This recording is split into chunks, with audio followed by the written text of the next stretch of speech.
Welcome back guys. तो अब हम स्टार्ट करते हैं सोर्सेज ऑफ लाइट डिटेल में। तो first one is our arc lamp. और arc lamp carbon arc lamp हो सकते हैं या फिर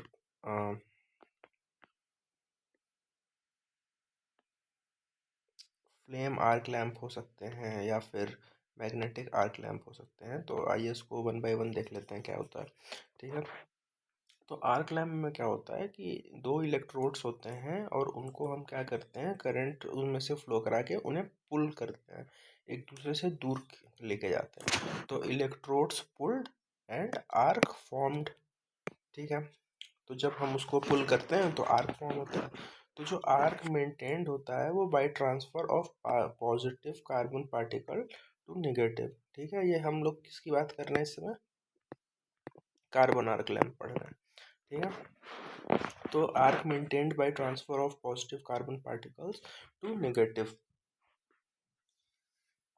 तो जो पॉजिटिव रॉड है वो हॉलो हो जाता है और जो नेगेटिव रॉड होता है वो पॉइंटेड पेंसिल की तरह हो जाता है। Rate of burning of positive is twice of negative rod. तो जो पॉजिटिव रॉड होता है वो बहुत ही ज़्यादा तेज बर्न होता है नेगेटिव रॉड की तुलना में।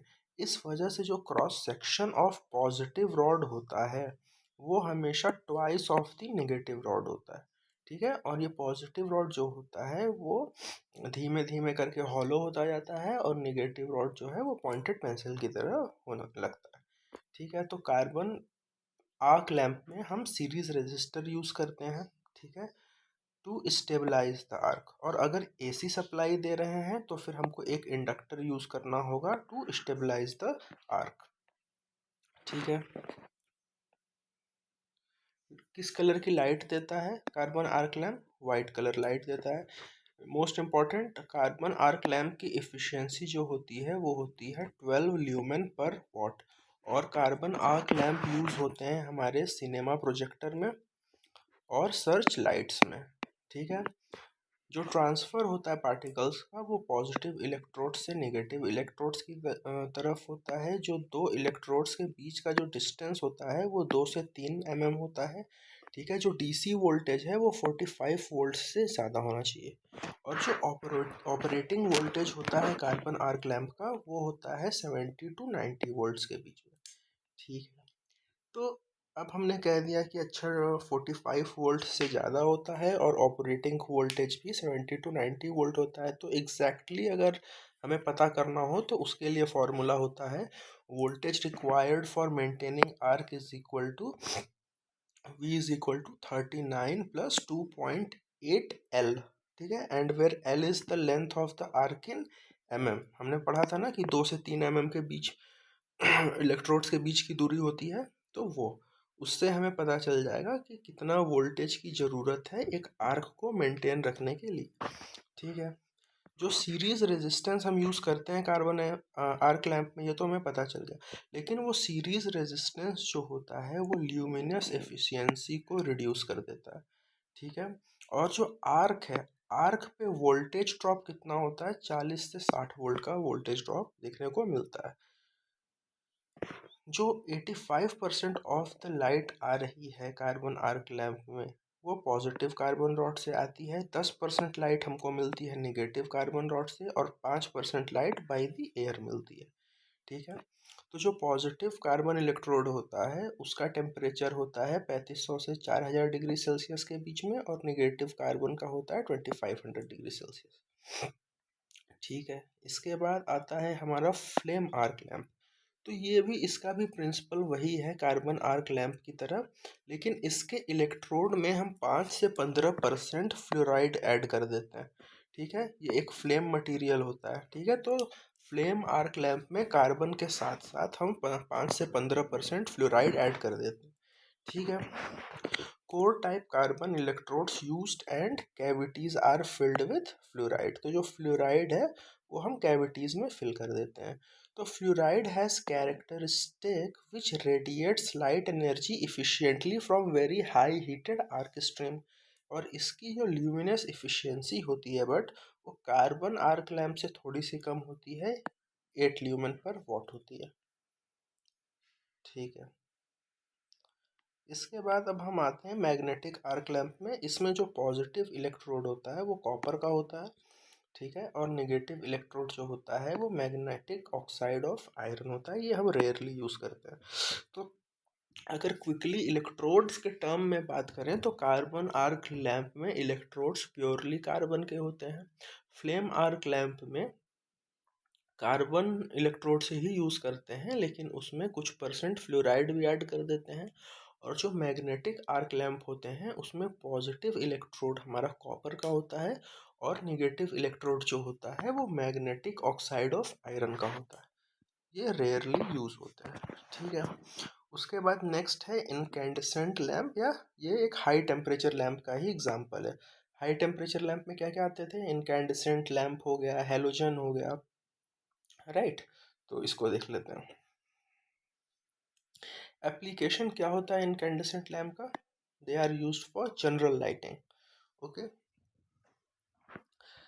इनकैंडेसेंट लैंप्स के अंदर वैक्यूम होता है और उस वैक्यूम की वैल्यू होती है 10⁻⁻⁴ mmHg, ठीक है। Also known as filament type lamp, ठीक है। इसमें क्या होता है, ग्लास ग्लोब्स यूज करते हैं to prevent oxidation and convection current of filament. अच्छा, also prevents temperature to be lowered. Glass globe जो है वो ऑक्सीडेशन होने से रोकता है, कन्वेक्शन करंट को रोकता है, और टेम्परेचर भी फिलामेंट का कम होने से रोकता है ग्लास ग्लोब्स, ठीक है। तो फिलामेंट्स होते हैं इनकैंडेसेंट लैंप्स में। तो फिलामेंट कौन कौन से फिलामेंट हम यूज़ कर सकते हैं? कार्बन, ऑस्मियम, टैंटलम और टंगस्टन फिलामेंट। तो ऐसे तो जनरली हमें पता है कि बल्ब में टंगस्टन फिलामेंट ही यूज़ होता है, लेकिन कार्बन, ऑस्मियम और टैंटलम भी यूज़ होता है। तो आज हम इसको एनालाइज करके जान जाएंगे कि टंगस्टन ही क्यों यूज़ होता है, ठीक है। तो देखो, पहले कार्बन फिलामेंट यूज़ करते हैं तो उसका जो मेल्टिंग पॉइंट होता है वो 3500 डिग्री सेल्सियस होता है, ठीक है। ये तो बहुत अच्छा है, लेकिन अगर 1800 डिग्री सेल्सियस से आगे हम ऑपरेट करते हैं कार्बन फिलामेंट को, तो वो वेपराइज होना स्टार्ट हो जाता है एट फास्टर रेट, ठीक है। इस वजह से इसको हम उतना प्रेफर नहीं करते। और इसकी जो लैंप इफिशिएंसी होती है वो होती है 3.5 ल्यूमेन पर वॉट। अच्छा, तो अभी हमने जैसे उधर देखा था कि मेरा कार्बन आर्क लैंप था, उसकी एफिशिएंसी कितनी थी? 12 ल्यूमेन पर वॉट थी। यहाँ पे हम देख रहे हैं कि काफ़ी कम मिल रही है हमको लाइट, दैट इज़ 3.5 ल्यूमेन पर वॉट। फिर ओस्मियम फिलामेंट यूज़ करेंगे तो देखते हैं क्या होता है। यहाँ पे मेल्टिंग पॉइंट जो होता है 2600 डिग्री सेल्सियस होता है। ये रेयर एंड एक्सपेंसिव होता है, और इसकी जो एफिशिएंसी है वो कार्बन फिलामेंट से ज़्यादा होती है, 5 ल्यूमेन पर वॉट, ठीक है। बट यहाँ पे इकोनॉमिक कंसिडरेशंस आ जाते हैं because these are rare and expensive. So we should go on the next material if we that is tantalum filament।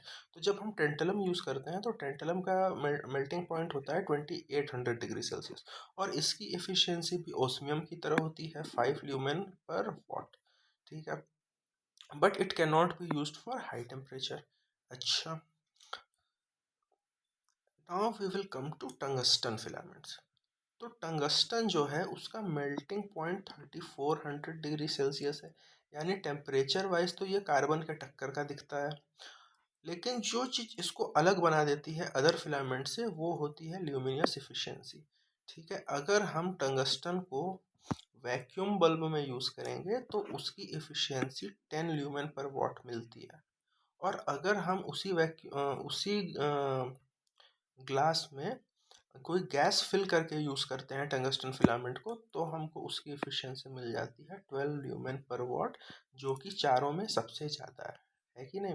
Carbon में 3.5 ल्यूमेन पर वॉट मिल रही थी, ओस्मियम और टेंटलम में 5 ल्यूमेन पर वॉट थी, बट टंगस्टन जो है वो 10 से 12 ल्यूमेन पर वॉट की ल्यूमिनस एफिशिएंसी देता है, and that is the reason we use it the most. तो यहाँ देखो लिखा भी है कि most commonly used filament, okay. इसका मेल्टिंग पॉइंट हाई होता है, इसकी रेजिस्टिविटी हाई होती है, टेम्परेचर कोएफिशिएंट लो होता है, ठीक है, दैट इज 0.0051 पर डिग्री सेल्सियस। एंड इसका जो वेपर प्रेशर होता है वो बहुत कम होता है, ये भी बहुत इंपॉर्टेंट फैक्टर है। डक्टाइल होता है, मतलब तार तो हम बना ही सकते हैं फिलामेंट का, एक तरह से वो उसको तार टाइप का ही होता है, ठीक है। थोड़ा हार्ड होता है, बट यस डक्टाइल नहीं होगा तो फिलामेंट भी कैसे बन पाएगा? अगर ब्रिटल है तो फिर बन तो पाएगा नहीं, तो डक्टाइल होता है। और वेपर प्रेशर लो होना बहुत अच्छा होता है, क्यों? क्योंकि विथ टाइम अगर वेपर प्रेशर कम है तो ग्लास, मतलब कि हमारी जो बल्ब की इनकैंडेसेंट लैंप की जो लाइफ है वो बहुत बढ़ जाती है, क्योंकि जो वेपराइजेशन अगर कुछ हो भी रहा है फिलामेंट की वजह से, तो उसका प्रेशर बहुत ज़्यादा नहीं पड़ रहा है बल्ब पे, और बल्ब ज़्यादा समय तक सस्टेन कर पाएगा। ठीक है। कंटिन्यूस लाइट स्पेक्ट्रम देता है इनकैंडेसेंट लैंप और कंटेन ऑल कलर्स। ठीक है। Excess of red and yellow radiation and less of blue and violet radiation. तो इनकैंडेसेंट लैंप्स में रेड और येलो की मात्रा बहुत ज़्यादा होती है, ब्लू और वायलेट की मात्रा कम होती है। ठीक है। अब हम देखते हैं इफेक्ट ऑन इनकैंडेसेंट लैंप्स। ठीक है, पहला है भैया एजिंग इफेक्ट। एजिंग इफेक्ट क्या होता है कि समय के साथ क्या प्रभाव पड़ता है? तो समय के साथ इवोपरेशन होता रहता है, क्योंकि भाई हीट अप हो रहा है वो, तो evaporation of filament blackens the bulb. समय के साथ फिलामेंट का इवोपरेशन होगा और वो हमारे बल्ब को क्या कर देगा? काला कर देगा। ठीक है। Evaporation reduces diameter. तो इवोपरेशन जो है वो डायमीटर को क्या करता है? रिड्यूस कर देता है। ठीक है। और डायमीटर के रिड्यूस होने की वजह से रेजिस्टेंस इंक्रीज कर जाता है फिलामेंट का, और जब रेजिस्टेंस इंक्रीज करता है तो आउटपुट रिड्यूस हो जाता है और एफिशिएंसी भी रिड्यूस हो जाती है। ठीक है। डायमीटर के कम होने से रेजिस्टेंस कैसे बढ़ रहा है? तो R is equal to rho L by A होता है, एरिया ऑफ क्रॉस सेक्शन। तो अब डायमीटर कम होगा तो एरिया ऑफ क्रॉस सेक्शन कम होगा, एरिया ऑफ क्रॉस सेक्शन कम होगा तो रेजिस्टेंस बढ़ जाएगा, रेजिस्टेंस बढ़ेगा तो हमारा आउटपुट कम हो जाएगा और एफिशिएंसी भी कम हो जाएगी। Total depreciation is 15% of the useful light. ठीक है। तो ये तो हमारा हो गया एजिंग इफेक्ट, कि समय के साथ लाइफ थोड़ी कम होती है, डिप्रिसिएशन आता ही आता है, बल्ब पे कालापन वगैरह जो भी आता है। वोल्टेज इफेक्ट क्या होता है? अगर हम 5% वोल्टेज बढ़ा दें तो हमारा जो ल्यूमेन आउटपुट है वो 20% बढ़ जाता है। यानी ये तो बहुत अच्छी बात है, हमको तो हाई वोल्टेज पे यूज़ करना चाहिए, बट लाइफ जो है वो 15% तक रिड्यूस हो जाती है। तो अगर 5% हम वोल्टेज बढ़ा के 20% ह्यूमन आउटपुट ले रहे हैं, तो जो बल्ब अगर मेरा 10 साल उसकी लाइफ थी विदाउट इंक्रीमेंट ऑफ 5% वोल्टेज, तो आफ्टर इंक्रीमेंट ऑफ 5% वोल्टेज अब उसकी लाइफ ओनली फॉर 5 ईयर्स हो जाएगी। ठीक है। तो ये इकोनॉमिकली भी ज़्यादा फिजिबल तो हुआ नहीं। ठीक है। तो जो ल्यूमेन आउटपुट होता है वो वोल्टेज के पावर 3.55 में होता है, पावर कंजम्पशन वगैरह देख लेना है। ल्यूमिनस इफिशियंसी वोल्टेज का स्क्वायर के ही डायरेक्टली प्रोपोर्शनल होता है। मतलब वोल्टेज बढ़ाएंगे तो हमें ल्यूमिनस इफिशियंसी क्या है? बढ़ी हुई मिलेगी। ठीक है। वोल्टेज बढ़ाएंगे तो पावर कंजम्पशन बढ़ जाएगा, वोल्टेज बढ़ाएंगे तो हमको ल्यूमेन आउटपुट भी बढ़ जाएगा। लेकिन वोल्टेज बढ़ाने पे लाइफ देखो कितना ड्रास्टिकली V⁻⁻13 है। ठीक है। और गैस, ये फॉर वैक्यूम फिलामेंट, और गैस फिलामेंट के लिए V⁻⁻14 हो जाएगा। ठीक है। तो इस वजह से अ, हम प्रिफर नहीं करेंगे वोल्टेज बढ़ाना, क्योंकि फिर लाइफ जो है बल्ब की वो ड्रास्टिकली रिड्यूस हो जाएगी। अब एडवांटेज क्या होते हैं इनकैंडेसेंट लैंप्स के? पहला होता है इसका पावर फैक्टर यूनिटी होता है। These incandescent bulbs can be operated on direct voltage। ठीक है। डायरेक्ट ऑपरेशन ऑन वोल्टेज होता है, इनकी रेडिएशन बहुत अच्छी होती है, no effect of surrounding temperature. ठीक है। नोट क्या है? For two filaments of same material operating at same temperature the diameter is proportional to D is equal to I का पावर 2/3। इसको लर्न कर लेना है।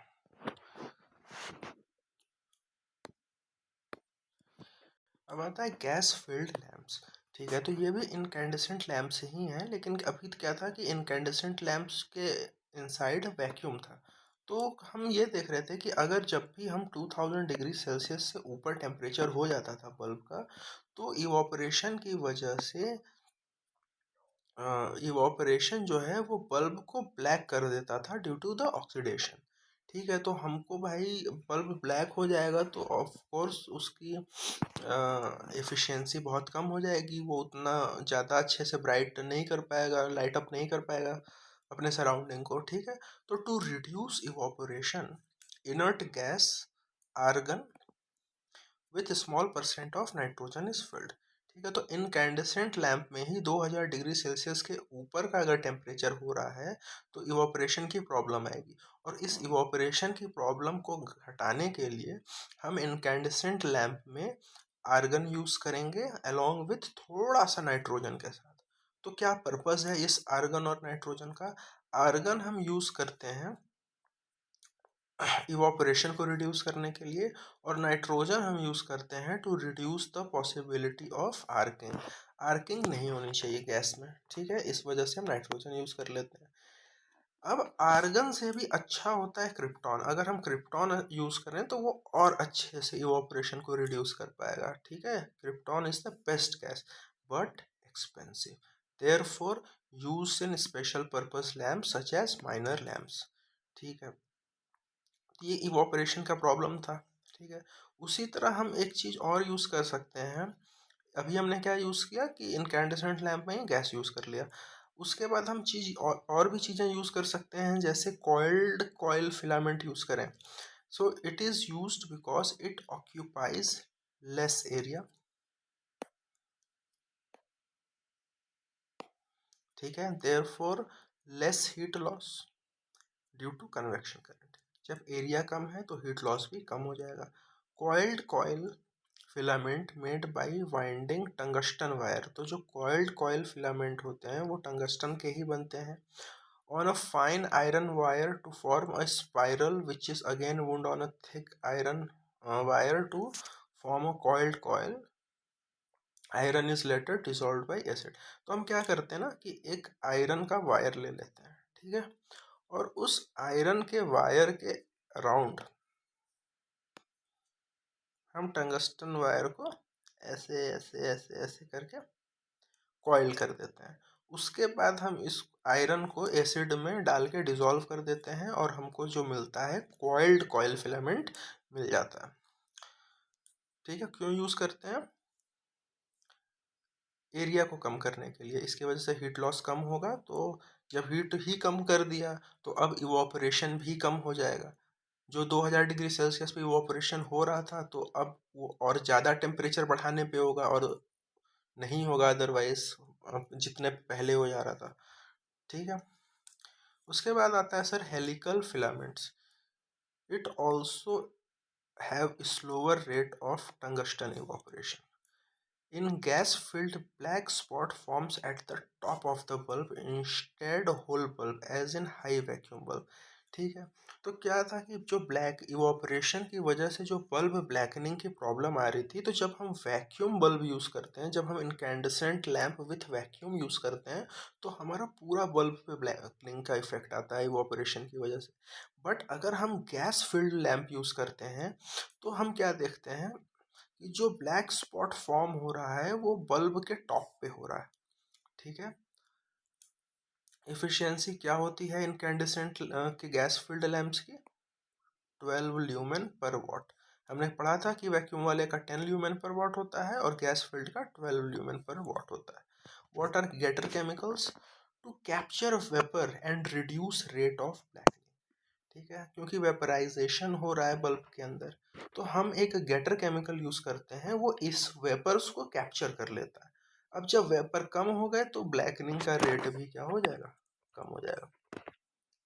ठीक है, उसके बाद हम यूज कर सकते हैं collector grid. A piece of wire mesh is attached to each lead in wire to attract the particle of tungsten vapour. तो कलेक्टर ग्रिड से भी हम क्या कर सकते हैं? टंगस्टन वेपर को अट्रैक्ट कर सकते हैं और वेपराइजेशन को कम करके ब्लैकनिंग को भी रिड्यूस कर देते हैं। अब अगर हम देखते हैं कि वोल्टेज जो है हमारा वो कम है, ठीक है, तो हम वहाँ पे यूज़ करते हैं वैक्यूम टाइप टंगस्टन फिलामेंट। और अगर वैक्यूम वोल्टेज ज़्यादा है तो हम यूज़ करते हैं गैस फील्ड टंगस्टन फिलामेंट। ये कॉइल्ड फिलामेंट और कॉइल्ड कॉइल फिलामेंट। ठीक है। So next is our halogen lamp. ये सब हाई टेम्परेचर लैम्प्स हम पढ़ रहे हैं इस समय। हेलोजन लैम्प्स देखते हैं। Latest member of incandescent family.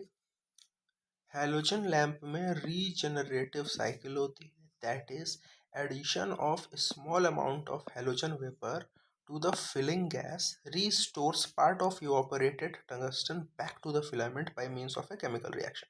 तो इसमें क्या होता है कि जो भी हमारे बल्ब के अंदर गैसेस होती हैं, अगर उस गैस में हम थोड़ा सा हेलोजन का भी वेपर ऐड करते हैं, ठीक है, तो जो भी इवोपरेटेड वेपर है उस बल्ब के अंदर, वो वापस रिस्टोर हो जाएगा जाके फिलामेंट पे by the means of some chemical reaction. इस वजह से ही हम इसे क्या बोलते हैं कि हैलोजन लैम्प्स आर, मतलब दे हैव रीजनरेटिव साइकिल। कि जैसे कि टेम्परेचर बढ़ा, वेपराइजेशन स्टार्ट हुआ, लेकिन we have added some halogen vapour already in it, so these halogen vapour will restore parts of evaporated tungsten back to the filaments by means of chemical reaction।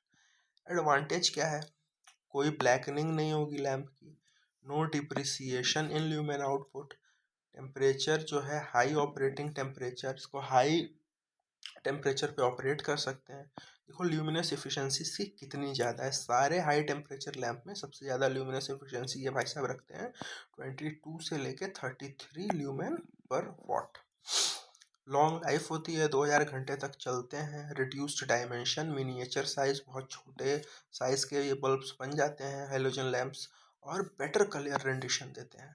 इनका application कहाँ है? Outdoor illumination में करते हैं, तो जैसे rail yard हो गया, प्लेइंग फील्ड्स हो गए, लार्ज गार्डन्स हो गया, फाउंटेन्स, कार पार्क जहाँ करते हैं, एयरपोर्ट, रनवे, इन सब जगहों पे हम हेलोजन लाइट का यूज़ कर सकते हैं। Also for public halls, factories, sport halls, photo film and TV studios, etc. The next one is our gaseous discharge lamps। ठीक है, अब हमारा जो है वो गैस डिस्चार्ज लैम्प्स स्टार्ट होता है। इसमें क्या होता है कि with the application of ignition voltage across two electrodes results into the discharge through gas। ठीक है, तो इसमें क्या होता है कि दो इलेक्ट्रोड्स पे हम एक वोल्टेज अप्लाई करते हैं जिसे बोलते हैं इग्निशन वोल्टेज। ठीक है, और उसके और गैस फिल्ड रहती है पहले से ही। तो जब हम इग्निशन वोल्टेज प्रोवाइड करते हैं इलेक्ट्रोड्स पे, तो ये क्या होता है, एक डिस्चार्ज हो जाता है गैस में, जिसकी वजह से लाइट का फॉर्मेशन होता है। ठीक है, तो जो गैसियस डिस्चार्ज लैम्प्स होते हैं उनका जो रेजिस्टेंस कैरेक्टरिस्टिक होता है वो नेगेटिव कैरेक्टरिस्टिक होता है, that they possess negative resistance characteristic. Okay, after that इसमें हम लोग यूज़ करते हैं चोक और बलास्ट का। ठीक है, चोक और बलास्ट का काम क्या होता है? सबसे पहला काम होता है इग्निशन वोल्टेज प्रोवाइड करना, और दूसरा काम होता है करंट को लिमिट करना। ठीक है, ये काम हो गया मेरा चोक और बलास्ट का। ड्यू टू विच, क्योंकि अब चोक हम यूज़ कर रहे हैं, ठीक है, और चोक यूज़ कर रहे हैं मतलब इंडक्टर हो गया, बलास्ट में कैपेसिटर भी होता है। तो जब हम चोक और बलास्ट यूज़ करते हैं तो हमारा पावर फैक्टर ऑलरेडी पुअर हो जाता है, तो 0.3 से 0.4 लैग हो जाता है। इसके वजह से फिर पावर फैक्टर इम्प्रूवमेंट के लिए हमको कंडेंसर यूज़ करना पड़ता है। लाइट स्पेक्ट्रम जो भी ऑब्टेन होती है गैसियस डिस्चार्ज लैम्प्स में, वो डिसकॉन्टिन्यूअस होती है, यानी कि consist more than one coloured line. Colour of light जो होती है वो डिपेंड करती है upon the nature of gas या वेपर यूज। तो हमको किस कलर की लाइट मिलने वाली है ये डिपेंड करती है कि हम कौन सा गैस यूज़ कर रहे हैं या कौन सा वेपर यूज़ कर रहे हैं। Discharge lamps are of two types. ठीक है, पहला होता है which give light of same colour as produced by discharge through gas, that is sodium vapour, mercury vapour या नियॉन गैस। मतलब कि हम जो भी गैस हम यूज़ कर रहे हैं और वो जो उसके डिस्चार्ज का जो कलर है वही हमारे बल्ब का भी कलर हो जाएगा। ठीक है, और दूसरा हम होता है डिस्चार्ज लैंप्स, जिसमें हम यूज़ करते हैं फ्लोरेसेंट लैंप्स को। ठीक है, which uses phenomena of fluorescence and are known as fluorescent lamps. इसमें क्या होता है, discharge through vapour produces ultra violet waves. तो यहाँ पे जो गैस में डिस्चार्ज हो रहा है वो पहले लाइट नहीं प्रोड्यूस कर रहा है, वो प्रोड्यूस कर रहा है ultra violet waves which causes fluorescence in certain materials. और ये अल्ट्रा वायलेट रेज कुछ कुछ मटेरियल्स में, कुछ चुनिंदा मटेरियल्स में फ्लूरोसेंस क्रिएट कर सकती हैं। तो वो सर्टेन मटेरियल्स को हम क्या कह देते हैं, फॉस्फर्स कह देते हैं। ठीक है। Inside of fluorescent lamps is coated with phosphor which absorbs invisible ultraviolet rays and radiate visible rays।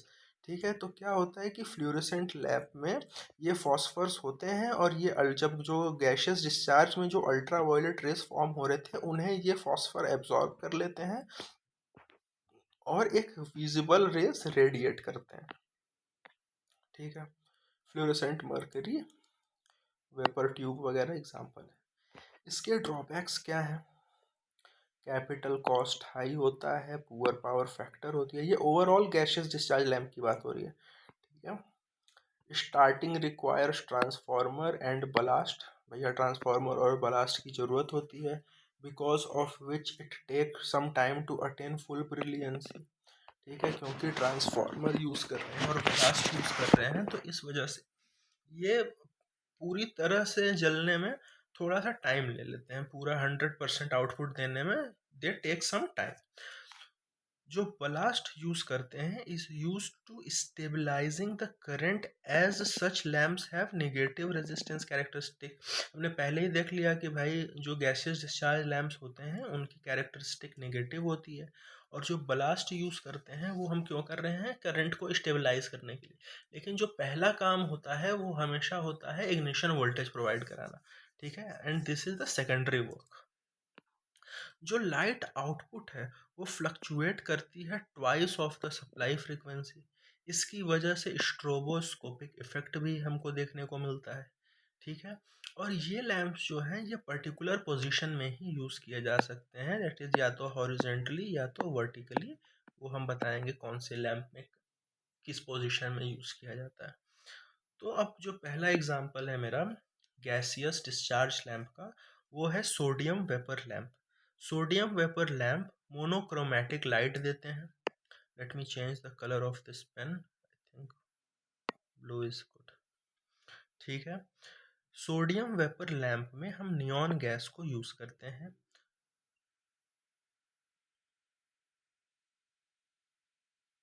और ये जो है वो हॉरिजॉन्टली यूज होता है। बोले थे ना कि पर्टिकुलर पोजीशन में ही यूज कर सकते हैं, तो हाँ ये सिर्फ और सिर्फ हॉरिजॉन्टली यूज होता है सोडियम वेपर लैम्प, एंड ये ओनली सूटेबल फॉर एसी होते हैं। ठीक है। यहाँ देखो बलास्ट है, कैपेसिटर है, एसी सप्लाई, ट्रांसफार्मर। ठीक है। अब देखो यहाँ पे क्या है कि डिस्चार्ज लैम्प है, अंदर नियॉन है और सोडियम पड़ा हुआ है, सॉलिड सोडियम है। ठीक है।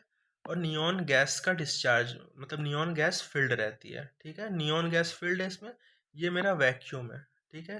क्योंकि वैक्यूम के अंदर इसलिए रखते हैं क्योंकि सोडियम जो है वो रूम टेम्परेचर पे भी आग पकड़ सकता है, इस वजह से इसको वैक्यूम में रखना बहुत ज़रूरी होता है। ठीक है। तो क्योंकि गैसियस डिस्चार्ज लैंप है तो सोडियम वेपर लैंप में हम कौन सा गैस यूज़ कर रहे हैं, हम नियॉन गैस का यूज़ कर रहे हैं, और इसके अंदर जो है हमारा सोडियम रखा हुआ रहता है। ठीक है। ऊपर देखो लिखा भी, neon gas is used to start the vaporisation and develop enough heat to vaporise the sodium. Sodium को वेपोराइज कराना रहता है। तो जब लैंप यूज में नहीं है तो जो सॉलिड सोडियम है वो डिपॉजिट रहता है इस वॉल के ट्यूब पे। ठीक है। ट्यूब के वॉल पे सोडियम, सॉलिड सोडियम डिपॉजिटेड रहता है। When voltage is applied discharge takes place in neon gas. तो नियॉन गैस में डिस्चार्ज हो जाता है और वो रेड ऑरेंज ग्लो देता है। रेड ऑरेंज ग्लो देता है नियॉन गैस ऑन डिस्चार्जिंग। ठीक है। अब ये नियॉन गैस जो है वो डिस्चार्ज होने पे वेपराइज कर देता है मेरे सोडियम को, और सोडियम जो है and ionised produces yellow light. और अब ये जो सोडियम है इसके आयोनाइजेशन की वजह से हमें येलो लाइट मिलती है।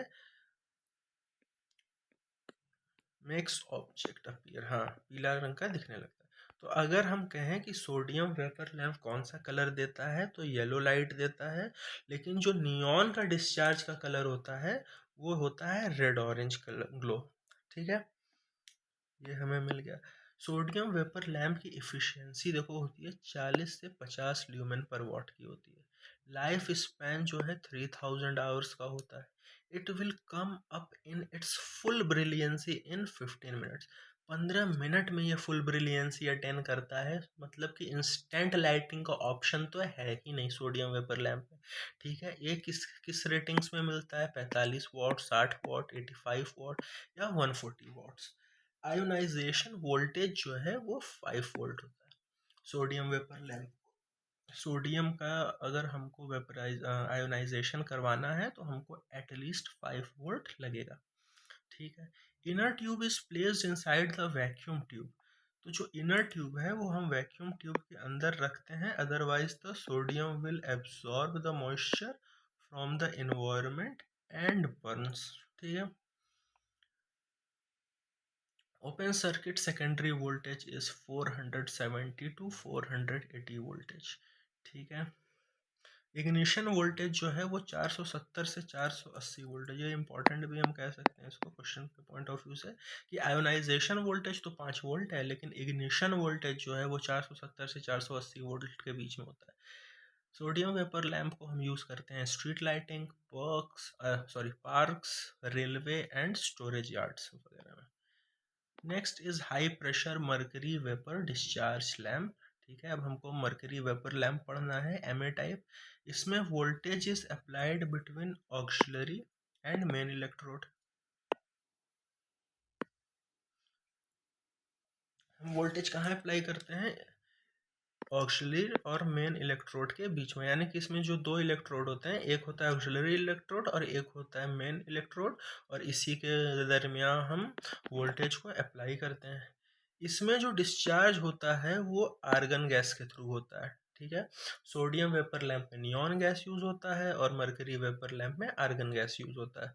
ठीक है, therefore lamp heats up and mercury is vaporised. और उसमें जिस तरह से हमने सोडियम यूज़ किया था यहाँ पे, मतलब सोडियम को वेपराइज करवाया था, यहाँ पे हम मरकरी को वेपराइज करवाएंगे। लैम्प रिक्वायर्स 4 से 5 minute for its rated output. वहाँ पे 15 मिनट था, यहाँ से 4 से 5 मिनट में हमको फुल ब्रिलियंसी देखने को मिलती है। इनका एप्लीकेशन है industrial lighting, railway yard, shopping centre. Lamp must be operated vertically. ठीक है, mercury vapour lamp vertically operate होता है, sodium vapour lamp horizontally operate होता है। ये कैसा कलर देते हैं? ग्रीनिश ब्लू कलर देते हैं। इनकी एफिशिएंसी होती है 30 से 40 ल्यूमेन पर वॉट की, और ये भी 3000 घंटे का लाइफ स्पैन के साथ आते हैं। जो मेरा मैट टाइप लैम्प है वो एसी और डीसी दोनों के लिए यूज होता है। ठीक है, नेक्स्ट इज चोक। इसमें क्या बोलते हैं, मर्करी वेपर लैंप में चोक हम नहीं यूज़ करते हैं एज अ बलास्ट। ठीक है, 300 से 500 वॉट के इसकी रेटिंग होती है, और ओवरऑल पावर फैक्टर भी 0.9 लैग है। तो अच्छा है, इस वजह से कैपेसिटर या फिर कंडेंसर की कोई ज़रूरत नहीं होती है पावर फैक्टर इम्प्रूवमेंट के लिए। वो एमए टाइप था, राइट।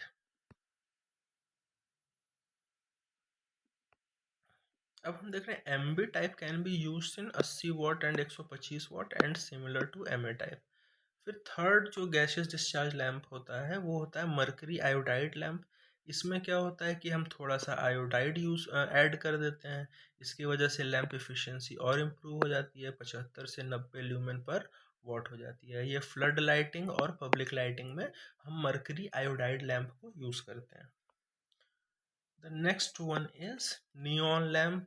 इसे हम ग्लो लैम्प भी बोलते हैं, या फिर कोल्ड कैथोड लैम्प भी बोलते हैं। किसे? नियॉन लैम्प को। ठीक है,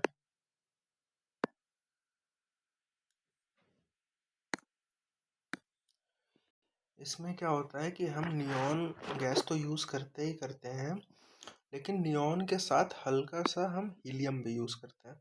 ठीक है। तो जो नियॉन लैंप होते हैं ये भी गैसियस डिस्चार्ज लैंप के एग्जांपल होते हैं, यानी कि इसमें हम गैस में डिस्चार्ज कराते हैं। और वो गैस कौन होता है? Helium and neon. ठीक है, मेजॉरिटी तो नियॉन होता है लेकिन साथ में हीलियम भी होता है नियॉन लैंप में। ठीक है, नियॉन तो नाम से ही सेल्फ एक्सप्लेनेटरी है कि हम नियॉन गैस यूज़ कर रहे हैं, but we along with neon we also use some helium. तो नियॉन जो लैंप होते हैं वो उनके लाइट का कलर क्या होता है? वो ऑरेंजिश पिंक कलर के लाइट वो प्रोवाइड करते हैं, और इनकी एफिशिएंसी जो होती है वो 15 से 20 ल्यूमेन पर वॉट की होती है। एप्लीकेशन क्या है? इंडिकेटर लैंप में हम यूज़ करेंगे, क्योंकि ल्यूमेन पर वॉट इनकी एफिशिएंसी कम है ना, तो नाइट लैंप की तरह यूज़ करेंगे। और एक और चीज़ के लिए इसको यूज़ करते हैं जो कि बहुत इंपॉर्टेंट है, to determine the polarity of DC mains.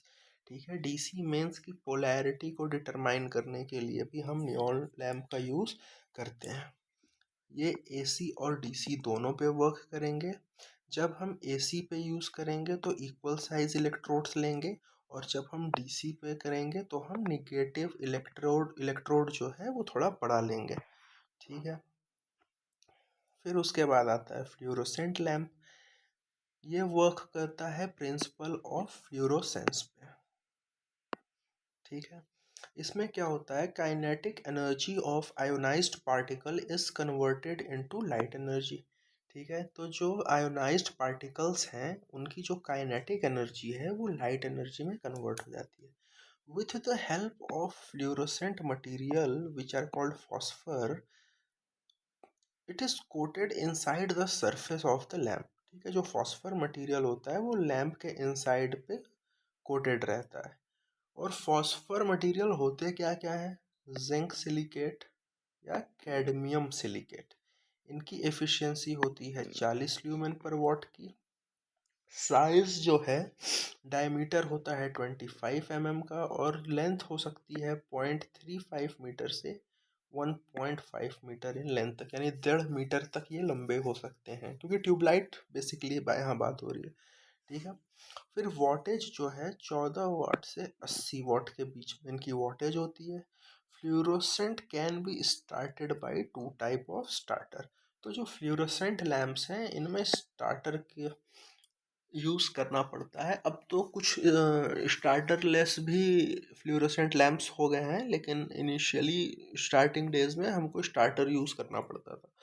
तो स्टार्टर जो है बेसिकली क्या क्या कौन कौन से होते हैं, लेट्स सी। पहला है thermal starter. When lamp is not in operation, then bimetallic strip is in contact with each other. जब अभी लैंप स्टार्ट नहीं हुआ है ट्यूबलाइट, तो जो बाईमेटालिक स्ट्रिप है वो एक दूसरे के क्या है? कांटेक्ट में है। ठीक है, बाईमेटालिक स्ट्रिप हमें पता है टेम्परेचराइज करने पे ये कांटेक्ट अभी जो कांटेक्ट में है फिर ये कांटेक्ट में नहीं रहेंगे, ये थोड़ा सा झुक जाएगा। ठीक है, सो when supply switched on, then due to thermal switch both electrodes are connected in series। क्योंकि थर्मल स्विच है तो दोनों इलेक्ट्रोड्स जो हैं वो सीरीज में कनेक्टेड हैं, और एक लार्ज करंट जो है वो इनकैंडेसेंस को प्रोड्यूस करवाती है। ठीक है, current also flowing through heater element. ठीक है, अब जो क्या है करंट है वो हीटर एलिमेंट में भी फ्लो हो रहा है, और हीट होने की वजह से जो मेटेलिक स्ट्रिप है वो क्या है? ओपन हो जाती है, राइट। सर्किट को क्या कर दिया? ब्रेक कर दिया इन्होंने, and causes interruption in current and provides high voltage surge across electrodes which produces arc. यानी कि करंट इंटरप्शन की वजह से एक हाई वोल्टेज सर्ज आता है इलेक्ट्रोड्स के अक्रॉस। ठीक है, जिसकी वजह से आर्क प्रोड्यूस हो जाता है। ठीक है, फिर से समझते हैं कि इसमें क्या होता है थर्मल स्टार्टर्स में, कि जो बाई मेटालिक स्ट्रिप्स होते हैं एक दूसरे के कांटेक्ट में। ठीक है, जब हम सप्लाई को ऑन करते हैं तो करंट फ्लो होता है, क्योंकि ये सीरीज बाई मेटालिक स्ट्रिप एक दूसरे के कांटेक्ट में है तो सीरीज की तरह वर्क करते हैं, और बहुत हैवी करंट आता है। ठीक है, अब क्या होता है कि करंट आती है तो करंट के साथ साथ फिर रेजिस्टेंस की वजह से हीट भी आएगी। ठीक है, और हीट आएगा तो जो बाईमेटालिक स्ट्रिप है वो ओपन हो जाएगा।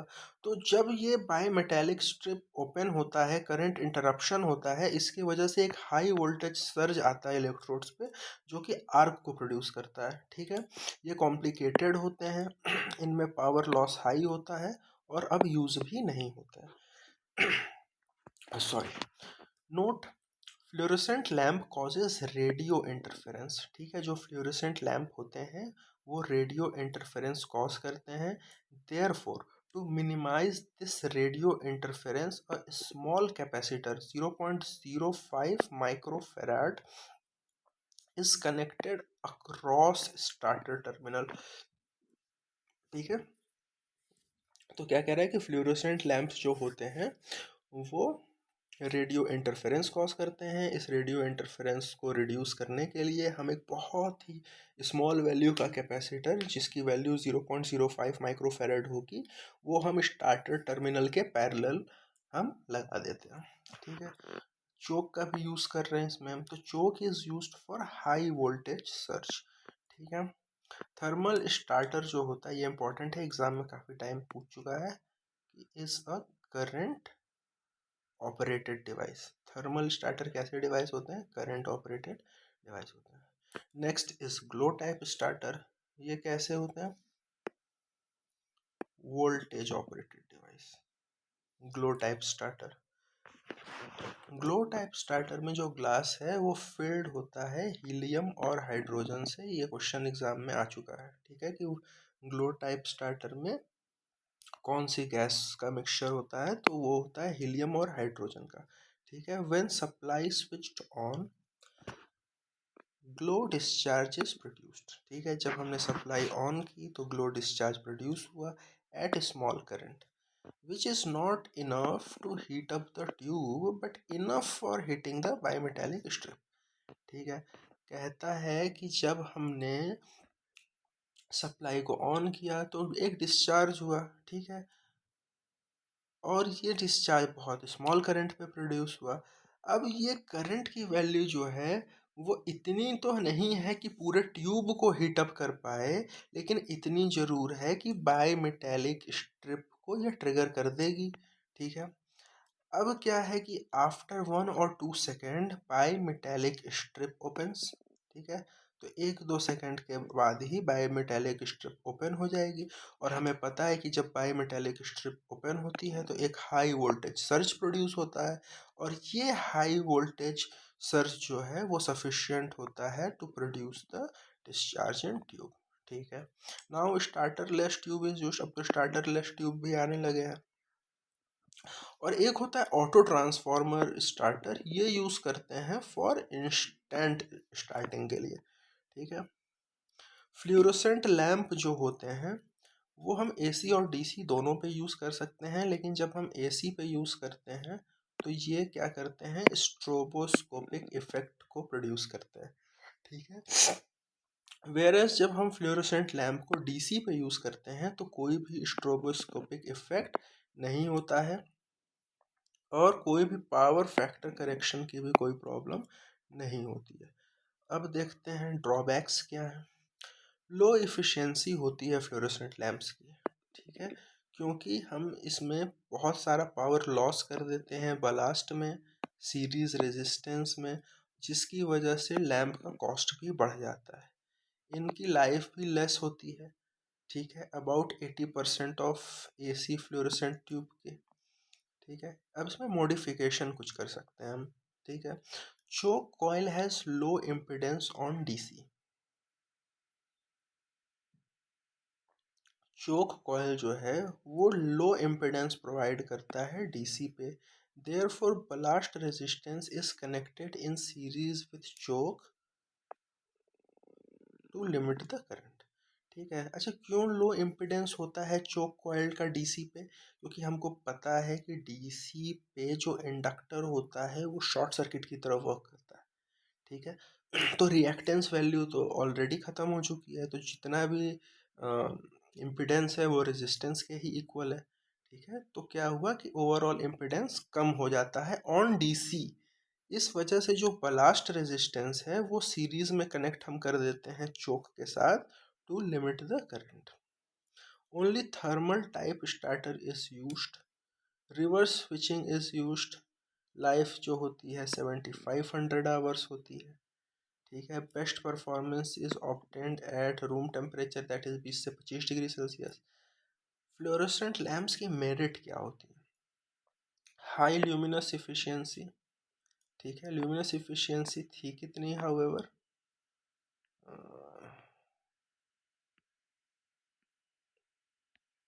फ्लोरोसेंट लैम्प की जो इफिशियंसी थी वो थी 40 ल्यूमेन पर वॉट. ठीक है.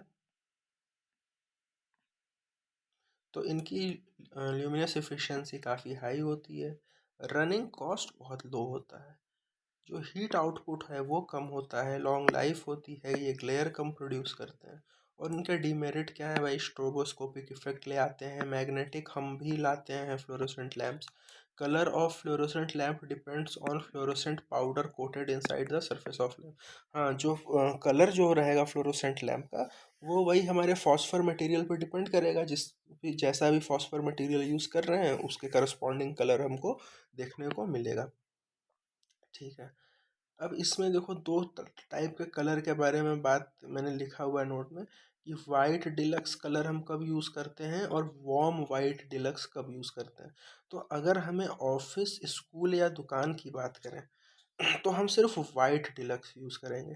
ठीक है. लेकिन अगर हमको कोई रूम्स ऐसे रूम्स एल्यूमिनेट करने हैं फॉर द लार्ज गैदरिंग, ठीक है, या फिर रेस्टोरेंट्स, तो हम वहाँ वार्म वाइट डिलक्स यूज़ करेंगे. The next one is our CFL that is compact fluorescent lamps.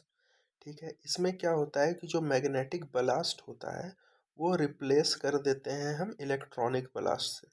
ठीक है. इस वजह से अब कोई भी फ्लिकरिंग की प्रॉब्लम नहीं आएगी.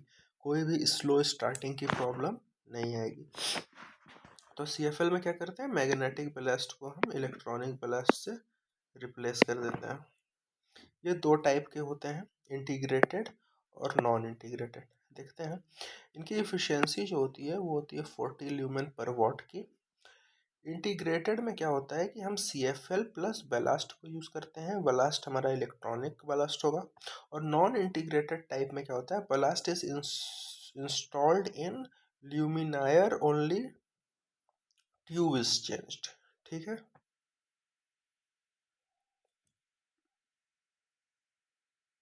बलास्ट जो है वो ल्यूमिनायर में ही रहता है और सिर्फ ट्यूब को चेंज किया जाता है. Luminaire means what? The bulb is luminaire or it's talking about the socket? I'm not sure about this. इसको देखना पड़ेगा एक बार. ठीक है. Next one is LED that is light emitting diode. ये क्या होता है? Solid state lamp. LED हमारा क्या होता है? सॉलिड स्टेट लैम्प होता है. इनकी एफिशिएंसी देखो बाबा 100 ल्यूमेन पर वॉट की होती है और लाइफ तो 50,000 आवर्स की है. ठीक है. कितने की? 50,000 आवर्स की लाइफ होती है LED की. ड्रॉबैक्स क्या है? हाई इनिशियल कॉस्ट है. LEDs are damaged by operating at high temperature. सही बात है. कुछ ऐसे ही एडिशनल पॉइंट्स मैंने ऐसे लिखे थे क्वेश्चंस लगाते समय, इसको भी हल्का सा डिस्कस कर लेते हैं. देखिए कितना टाइम का हो गया. 48 मिनट्स हो गया. I think I should stop it here only. Thank you.